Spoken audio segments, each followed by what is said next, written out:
保护民众安全，这新竹县竹北市最近日咧加方11路和复兴3路路口进行智慧交通实验，利用人形侦测也个监视器，若做有人过车路的时阵，这顶头 LED 就会显示有人过车路，提醒轿车、奥多摆爱注意。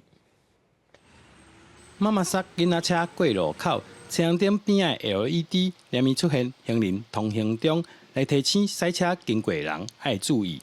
民众讲这款设计袂歹，不过有人讲应该爱较明显。提醒到驾驶还有我们用路人的部分啊，毕竟这是安全，尤其在晚上的时候啊，比较能够清楚辨识。很好啊。怎么说？那有看车子有看到说人要过了。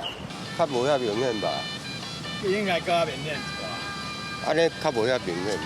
新竹县竹北市最近伫咧嘉丰11路参复兴3路的路口设置人形电杆设备，透过电杆，只要侦测到有人通过路口的时阵 ，LED 就会提醒驾驶爱注意。因为我们开车这个在行车的过程当中，特别是右转的时候，会有一个 A 柱的死角，人行的侦测电眼。那当行人穿越的时候 ，LED 会显示在它的荧幕上面，会来做一个警示。